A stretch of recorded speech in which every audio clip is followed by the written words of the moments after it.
riyen wonten cerita udan niku rahmat. Jadi nak sampean melayu saking udan berarti melayu saking napa? Rahmat. Terus niki terus cara berpikir niku udan niku rahmat. Terus termasuk tobat sing sah niku dawuh Imam Ghazali kon adus nganggo banyu udan sing ceblok langsung. Mergo nak liwat kenteng kadang kentenge iku hasil sumbangan proposal. Terus mun sing langsung mawon, sing liwat plastik mun mboten mandi niku. Mboten mandi niku sing niku mau sama niku. Terus dulu di antara syarat tobat niku dawuh Imam Ghazali niku adus udan sing perawan, maksudnya sing asli ceblok saking putih langit niku langsung sampean nombe.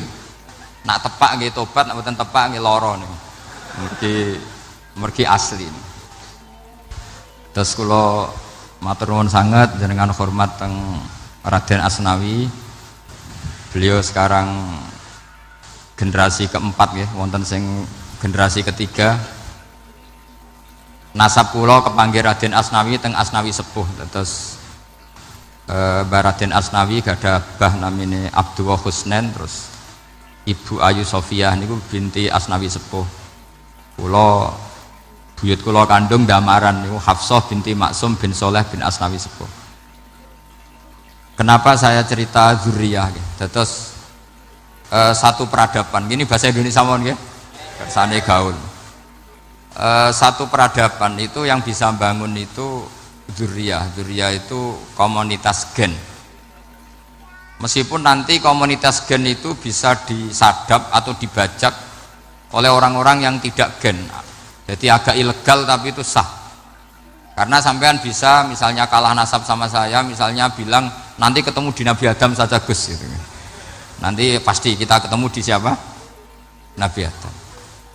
Terus kedua, kekalahan nasab itu udah abadi, karena nanti setelah jenengan ditanya di kuburan bapak kamu siapa, itu disuruh jawab Nabi siapa? Ibrahim. Terus kekalahan nasab sampai nanti berakhir di kuburan, karena nanti dijawab siapa bapak kamu, disuruh jawab siapa?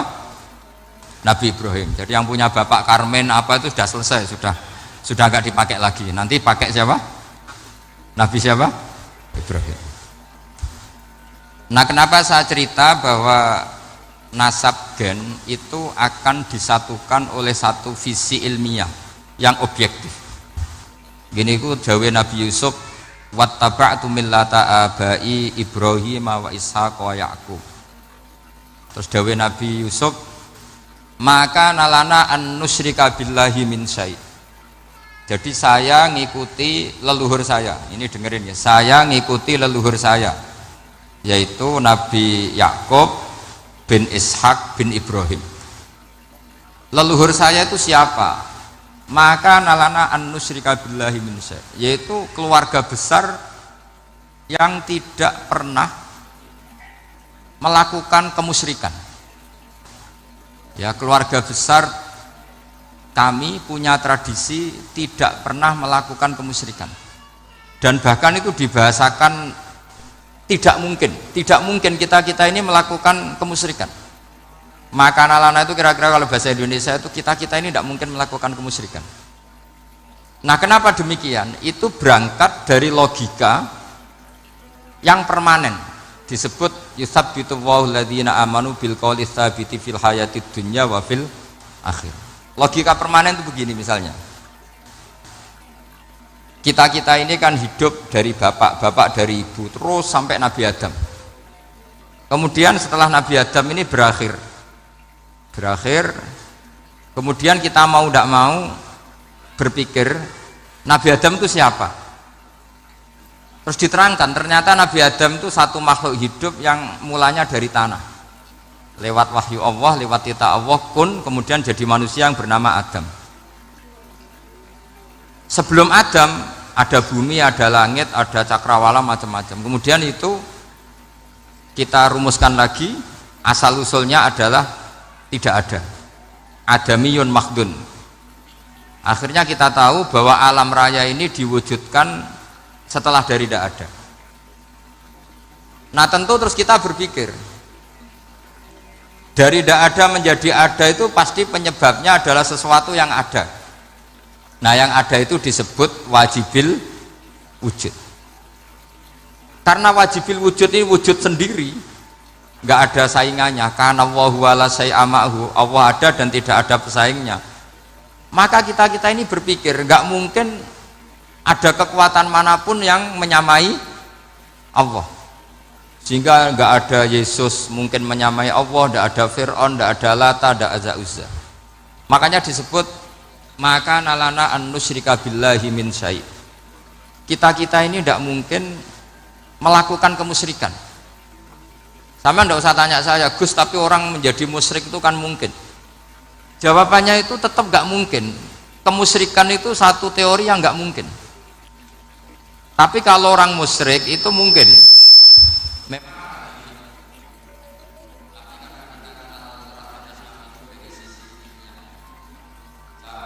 Kitab beliau, mungkin saya termasuk pernah cucu yang membawa kitab beliau banyak ke Korea. Saya itu beli pesolatan tuh bukan 1 2 sampai 2 kerdus 3 kerdus. Itu mulai dulu, mulai saya ngiai sampai sekarang. Tak bawa ke Sragen, ke Solo Tigo, termasuk tak bawa ke Korea. Jadi mungkin ya ini GR saya ngaji di sini itu barokahnya jualan pesolatan. Tapi bukan jualan yang cari laba enggak, karena tak gratiskan, tapi itu dagang akhirat lah kira-kira gitu. Jadi kalau saya masuk neraka kita era pantas, bakul pesolatan kok masuk neraka gitu, kayak itu nggak pantas itu. Karena saya termasuk orang ya yang cara berpikir itu optimis. Dulu di sini ada orang alim alama namanya Raden Asnawi.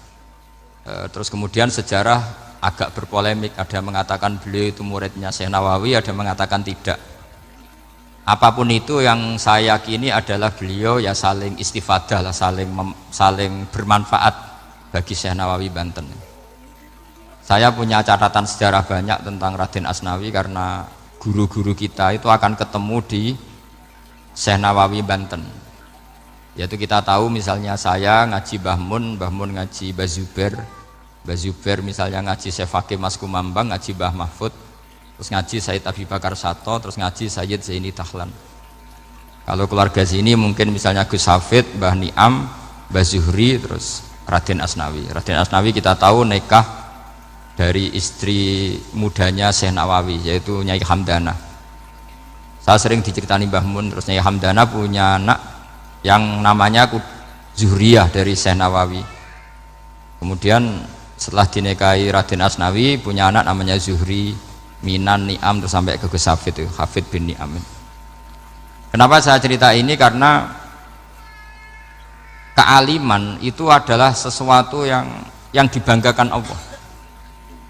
Imam Amudi itu ulama ahli matematika. Jadi ada ulama itu ahli matematika. Dia nggak pernah ngajarkan pesolatan, zakat, sholat, tapi dia ngajar matematika. Kemudian dari matematika itu beliau menjadi ahli tauhid. Sehingga nanti Mungkar Nakir itu nggak akan tanya dia marabbuka wa manabuka, karena dia punya rencana. Yang ngajar tauhid itu saya, kata. Jadi kalau dia malaikat Nakir, marabbuka, pangeran kamu itu siapa? Malaikat malah dilawan. Kamu pernah ngajar tauhid? Saya ini guru tauhid. Singkat cerita, saking keramatnya Imam Amudi, kata Allah, ya Amudi, presentasikan ilmu tauhid yang lewat jalur matematika ke semua malaikat saya. Semua malaikat saya tahu cara berpikir matematis. Karena malaikat itu imannya itu iman mauhibah, karena dia malaikat ya iman karena tahu neraka, tahu surga, terus dia iman. Kalau kita enggak, kita iman tuh pakai logika, jadi lebih keren. Loh betul. Malaikat itu ketika bangga, ya Allah, apa ada orang yang imannya di atas kita? Jawabnya Allah ada. Siapa? Ya orang-orang kudus, kata Allah. Kira-kira gitu. Kenapa? Ya betul. Karena kamu iman saya itu wajar, kamu tahu saya. Tapi mereka nggak tahu saya tapi iman. Kenapa bisa iman ya Allah? Karena mereka punya logika, punya akal. Akhirnya Imam Amudi disuruh sama Allah presentasikan logika tauhid kamu lewat jalur matematika. Malaikat disuruh dengerin semua, Isma'u ya malaikati, ini mimpinya wali. Terus Imam Amudi mulai mengajarkan nisbatul isnaini ilal wahid wa nisbatus salasa wal arba'ah ila ma la nihayatalah niku binisbatin wahidah, yaitu far'un minal asli wa huwa al wahid. Mbok angka sebanyak apapun 2, 3, 4 sampai 1 miliar itu nisbatnya ke angka 1 adalah nisbatul far'i ilal asli, semuanya berasal dari 1. Maka hadhil awalim atau hadal alam ila ma la nihayatalahu, tetap semuanya ini cabang dari 1, yaitu wujud dari 1, yaitu Allah Subhanahu wa ta'ala.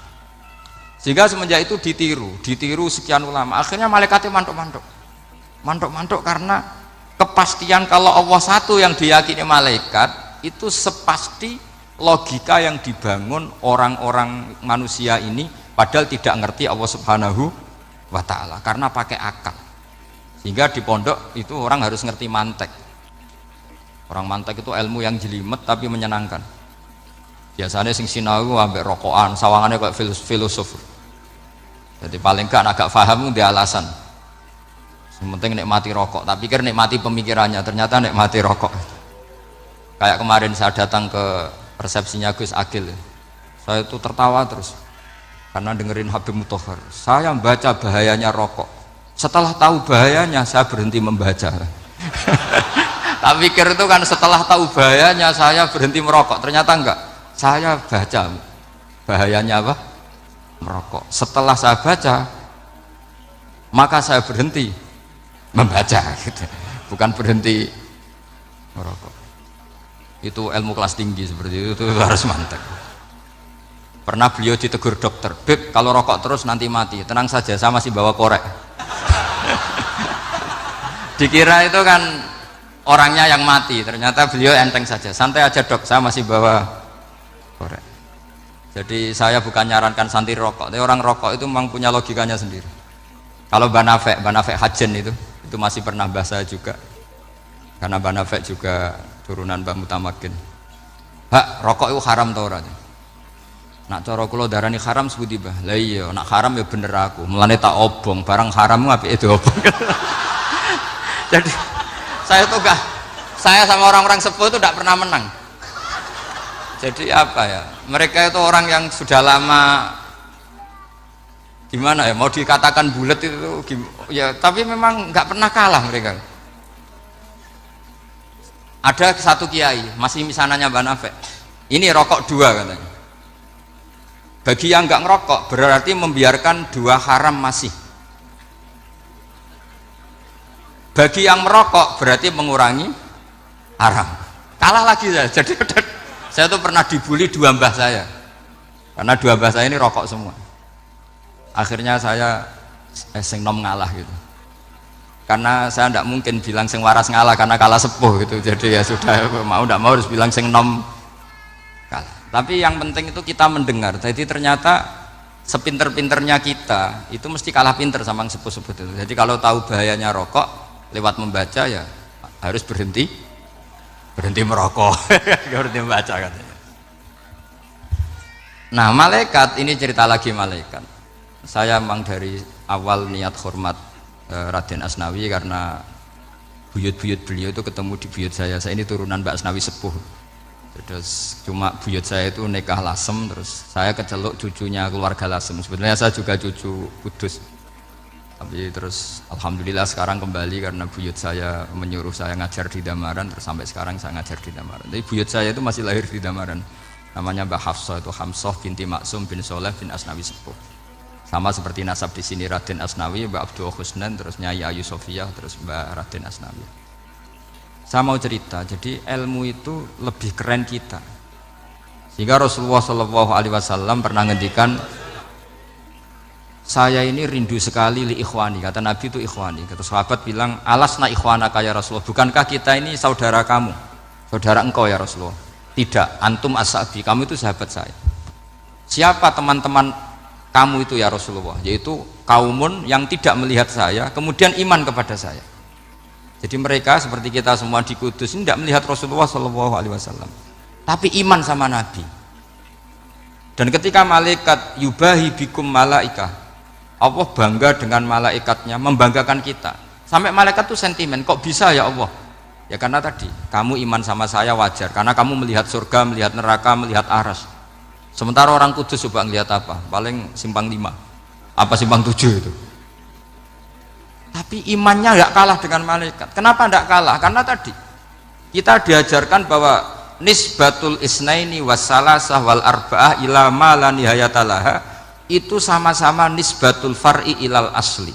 Tetap yang asli adalah angka 1. Jadi nggak mungkin aslu hadhil asya nggak dari Allah itu, nggak mungkin. Tetap dari zat yang satu.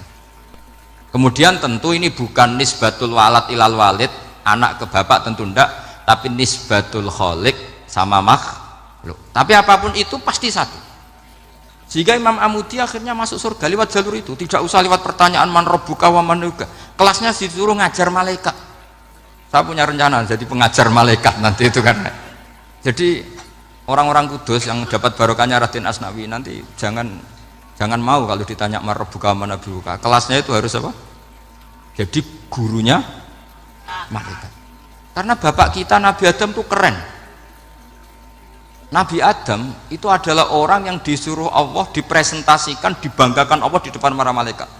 Ketika ada malaikat yang agak hasut, tapi itu tidak malaikat papan atas, malaikat yang kebanyakan. Itu kan agak gak terima Nabi Adam jadi apa? Khalifah. Sampai malaikat ini usul ataj'alu fiha mayufsidu fiha wasfikut. Makanya kalau saya protes sama malaikat itu malaikat yang ini, bukan Jibril sama Israel. Kalau protes Israel bahaya. Bisa dihabisin. Saya pernah ditanya seorang kiai, Gus jenengan gojlok malaikat kok berani? Ya karena malaikat yang jenis ini pernah gojlok Nabi siapa? Adam. Nggak percaya kalau Nabi Adam itu layak mimpin, sampai protes ataj'alu fiha may yufsidu fiha wasfikut gimana? Tapi apa yang terjadi? Allah mengajarkan satu ilmu di Nabi Adam, kemudian disuruh meresentasikan. Qala ya Adamu ambihum bi asma'ihim. Adam, coba kamu presentasikan ilmu kamu. Setelah Nabi Adam fasih mempresentasikan ilmu, kata Allah, kamu bisa enggak sepinter Nabi Adam? Enggak bisa ya Allah. Makanya sudah saya bilang ini a'lamu malah. Saya lebih tahu siapa yang layak mimpin. Jadi layak mimpin itu pertama harus kuwatul ilm. Ilmunya itu harus kuat. Nanti saya akan cerita hubungannya Raden Asnawi dengan Syekh Nawawi. Apa itu hubungan teman, apa murid guru, itu memang masih jadi polemik sampai sekarang. Kalau saya ya keyakinan saling istifadah. Ini bahasa netral, tidak murid guru tapi saling apa? Istifadah.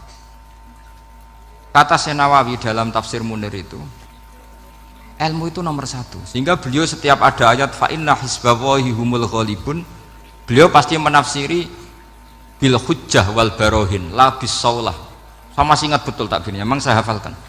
Tapi bukan untuk modal pidato, bukan modal sebagai wong alim. Kalau pidato gampang, pidato itu semua orang bisa. Kalau jadi orang alim itu tidak gampang. Lebih susah lagi wong alim buat pidato. Itu kalau nggak pernah mbah saya tidak mau. Karena memang saya terkenal nggak suka pidato. 1 memang nggak bisa, nomor 2 tidak ingin, nomor 3 ya rugi. Karena pidato itu nasib-nasiban itu. Kalau nasib baik kamu tidak paham itu, wah Gus Ba ilmunya tinggi sehingga kita tidak paham itu kalau nasib baik. Kalau nasibnya tidak baik, nak ngendikan bulat sama paham no. Itu tepat-tepakan. Dan Syekh Nawawi itu benar, Raden Asnawi juga benar, semua guru-guru kita benar. Karena agama ini sebetulnya bukan masalah negara, tapi masalah logika yang sehat. Uni Soviet itu pernah mengkooptasi Uzbek, Ceknya, Tajikistan. Itu 100 tahun. Orang dipaksa ateis. Tapi orang-orang Uzbek, saya sering ketemu lama Uzbek, kadang ketemu di Korea, kadang di Malaysia. Orang-orang Uzbek itu punya basement di bawah tanah. Kemudian di bawah tanah ini mereka ngajarkan tauhid. Ngajarkannya ya gampang, misalnya ini sesuatu yang ada, iya ini. Ini ada penciptanya enggak? Ya ada. Siapa? Tukang katanya. Yang penting itu enggak ada logika bahwa sesuatu yang ada disebabkan oleh ketiadaan. Lah orang komunis, orang ateis itu orang yang mengatakan alam ini didahului oleh nihilisme, oleh adamiyah. Masuk akal enggak sesuatu yang ada, penciptanya sesuatu yang tidak ada. Sehingga orang anak-anak Uni Soviet itu enggak pernah kepikiran membenarkan ateis, itu enggak pernah. Bareng Uni Soviet ada itu Glasnost Perestroika itu kemudian hancur, semuanya langsung menjadi negara Islam, termasuk Uzbek, Tajikistan, karena diajari ilmu, bahwa ilmu itu yang nggak pernah kalah oleh negara. Sehingga saking pedenya Rasulullah SAW ketika Sulhul Hudaybiyah, ini agak jelimet tapi gampang dicerna. Sulhul Hudaybiyah itu satu perjanjian yang semuanya merugikan Rasulullah, yaitu kalau orang kafir masuk Islam disuruh kembalikan ke kafir, karena kafir itu bagi mereka habitat, Islam itu hal yang baru. Tapi kalau orang Islam menjadi kafir nggak boleh kembali Islam, berarti kembali ke habitat. Semua perjanjian itu merugikan. Sampai masyhur Sayyidina Umar protes ke Rasulullah, jenengan masih nabi. Itu kan ekstrim tanya, jenengan sampai sekarang masih nabi? Ya, saya masih nabi. Kenapa tanya demikian? Karena semua perjanjian merugikan Islam, menguntungkan orang apakah? Semua sahabat sebetulnya persis Sayyidina Umar protes, kecuali Abu Bakar. Lama-lama akhirnya di antara perjanjian itu berbunyi begini, tapi saya minta satu hal, orang boleh mendiskusikan Islam tanpa tekanan. Itu saja permintaan Nabi. Orang boleh mendiskusikan Islam secara bebas, tidak tertekan. Karena orang-orang kafir melihat itu hal yang biasa, ya nggak masalah Muhammad. Akhirnya orang diskusi, Islam itu apa sih? Islam itu orang yang menuhankan Allah. Allah itu siapa? Zat yang menciptakan langit dan bumi. Lama-lama orang kafir berpikir, wah keren, Tuhannya Muhammad bisa bikin langit dan bumi, tidak kayak Tuhan kita, malah kita yang bikin. Jadi mulai debat itu terus ada yang cerita lagi, saya pernah loh nyembah Lata, pas itu dikencingi luwak. Masa ailahun yabulu ali sa'laban, masa Tuhan kok dikencingi luwak? Yang agak-agak ahli kitab ya diskusi lagi, wah kayaknya Yesus tidak Tuhan, masa Tuhan kok kelaparan, lemes, wah repot nanti. Jadi makanya Allah ketika ngojlok wa ummuhu siddiqah kana yakulani ta'am mal masihu ibnu maryam illa rasul qad khalas min qablihir rusul wa ummuhu siddiqah kana yakulani. Coba paradok enggak, misalnya kamu didolani Nabi Isa terus ketok lemes, kenapa Tuhan saya agak sakit keroi dulu, kan enggak kebayang itu, punya Tuhan yang sakit setelah makan sehat, terus kan enggak kebayang seperti itu. Ketika Nabi punya konsep Tuhan, Tuhannya Muhammad itu siapa? Yaitu zat yang la awalalah, zat yang pertama. Lalu Tuhan itu siapa? Tuhan itu yang menciptakan langit bumi. Tuhan itu siapa? Yang memulai segalanya. Lama-lama mereka berpikir, wah kalau gitu yang benar itu Islam. Maka kata Imam Zuhri, Syihabuddin Az-Zuhri, famaka nafathun fil islami a'zoma min sulhil Hudaybiyah innamaka nasu yatafadhuruna fil hadis wal munaza'ah. Semua teks riwayat itu ada kata wal munaza'ah, orang bebas ngomong dan berdebat. Munaza'ah itu berdebat. Terus akhirnya falam yatakallam ahadun bil islami yaqilu syai'an illa dakhala fihi. Kemudian setelah berdebat dan mereka tahu Islam, pasti akhirnya masuk Islam. Dan itu yang sekarang terjadi di dunia. Makanya saya pernah ditanya seorang profesor, Gus, kalau di Jogja ada sekolah perbandingan agama, menurut Anda gimana? Asal itu tentang agama nggak apa-apa, tapi kalau yang dibandingkan umat Islam itu jangan. Karena nanti kalau di Indonesia kira-kira yang copet itu ditanya agamanya juga Islam, yang koruptor juga Islam. Jadi kalau yang dikaji Islamnya nggak apa-apa, tapi orangnya jangan, kata saya. Karena yang bulat ya banyak, yang nggak sholat ya banyak. Tapi kalau Islamnya saja, misalnya adu konsep tentang Tuhan, masyhur kita mungkin banyak yang melihat itu debatnya Stanley Fischer sama Ahmad Didat itu. Tuhan kamu siapa, ini itu sama Didat cerita Tuhan saya itu lam yalid walam yulad walam yakul lahu kufuwan. Itu spontan ada seorang mahasiswi bilang, sepertinya Tuhan Anda lebih menarik karena Tuhan Anda yang menciptakan langit bumi, yang Tuhan ini kok lahirnya sudah di bumi, masa lahir-lahir langsung jadi Tuhan. Jadi akhirnya falam yatakallam ahadun bil islami yaqilu syai'an illa dakhala fihi. Sehingga agama ini apa? Agama itu adalah kalimat tauhid. Kalimat itu apa? Logika yang terbangun. Nah, ketika logika itu terbangun, maka disebut yusabbitu Allahu alladzina amanu bil qaulis tsabit fil hayatid dunya wa fil akhirah. Allah itu akan menetapkan satu kaul, satu presentasi ilmiah atau satu kesimpulan ilmiah, yang kesimpulan itu nyata benarnya, dan ini akan nyata terus baik di kehidupan dunia maupun kehidupan apa? Akhir. Seperti Allah sebagai Tuhan itu akan nyata terus. Di dunia Allah ya Tuhan, nanti di akhirat juga Tuhan. Tapi Tuhan selain Allah, maka menjadi Tuhan ini nunggu ada yang menuhankan. Misalnya Fir'aun itu jadi Tuhan karena ada yang menuhankan. Sekali dia mati, dia sudah aset wisata, bukan Tuhan lagi. Makanya gojlokannya orang ulama Arab, kalau ketemu ulama Mesir, kalau gojlokan itu lucu. Orang Arab, ada Abu Jahal, Abu Lahab, penggawean ini musir Nabi gitu. Itu gojlokannya ulama Mesir. Kata ulama Arab, kamu gayanya benci Fir'aun, tapi rizki kamu dari wisata melihat Fir'aun katanya. Itu gojlokannya ulama Arab sama ulama Mesir. Sehingga agama ini mengajarkan apa? Satu kalimat. Makanya kamu harus belajar mantek. Dulu Raden Asnawi ya pengajar mantek. Dulu buyut saya di sini Mbah Fauzan, abahnya Mbah Pah itu, mbahnya itu juga pengajar mantek. Karena di antara yang diceritakan Allah itu wa ja'alaha kalimatam baqiyatan fi aqibih. Tugas utama Nabi Ibrahim adalah menjadikan satu logika. Kalimah itu logika. Itu menjadi logika yang abadi, baqiyah itu abadi. Fi aqibih, di anak turunnya Nabi Ibrahim. Misalnya begini, saya beri contoh ya. Misalnya saya mengatakan teh ini hitam, itu menjadi kalimah karena diucapkan, tapi tidak menunjuk hakikat karena tehnya berwarna apa? Kuning. Sehingga Quran kalau menyalahkan orang kafir itu ngendikannya kaburas kalimatan takhruju min afwahihim. Omongannya orang kafir itu menjadi kalimat karena diucapkan dari mulutnya. Kenapa menjadi kalimat? Karena diucapkan tapi tidak menunjuk hakikat. Seperti orang mengatakan 2 ditambah 2 itu 10, itu kalimat, tapi kalimat yang salah karena tidak menunjuk hakikat. Seperti orang kafir mengatakan Tuhan itu 3, itu kalimat karena diucapkan tapi tidak menunjuk hakikat. Tapi ketika seseorang mengatakan Allah itu Tuhan, Tuhan itu satu, itu disebut kalimatu haqqin 'alaiha nahya wa 'alaiha namut. Temriki tahlilane wa 'alaiha napa wa biha. Wa 'alaiha napa wa biha. Waliha ya, ada yang tahlilan wabiha, itu nggak tahu sanatnya dari mana, pokoknya ada yang waliha, ada yang biha. Kenapa dikatakan kalimat tauhid? Karena kalimat yang dari kesimpulan berpikir. Dan agama ini dibawa Nabi Ibrahim itu untuk membawa kalimat tauhid. Ciri utama kalimat tadi, kamu yakin seyakin-yakinnya bahwa nisbatul snaini wassalasah wal arba'ah ila ma la nihayatalaha itu kanis batisnain ilal wahid, yaitu semuanya far'un minal asli, aslinya adalah wahid.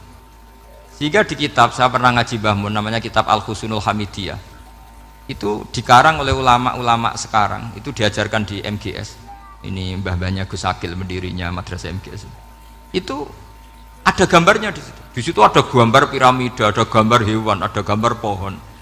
Kata yang ngarang, gambar sedetail ini, sejelimet ini dimulai dari nuktah wahidah, tetap dimulai dari satu titik, dan ini disebut nuktatil wujud.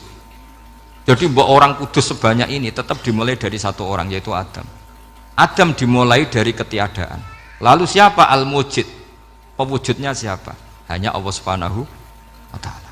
Sehingga ulama-ulama termasuk Syekh Nawawi itu paling suka ngendikan semua makna Quran dikumpulkan di Fatihah, Fatihah dikumpulkan di Bismillah, Bismillah dikumpulkan di ba, karena di ba itu ada titik nukdotil wujud, yaitu disingkat bi kana makana wa bi yakunu ma yakun. Karena saya, kata Allah, semuanya akan ada, dan karena saya yang enggak ada, semuanya suatu saat ada.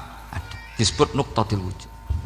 Nah, kita meyakini kalau Allah satu itu seyakin-yakinnya, karena enggak mungkin angka enggak dimulai dari angka satu. Begitu juga gambar seapapun julumete.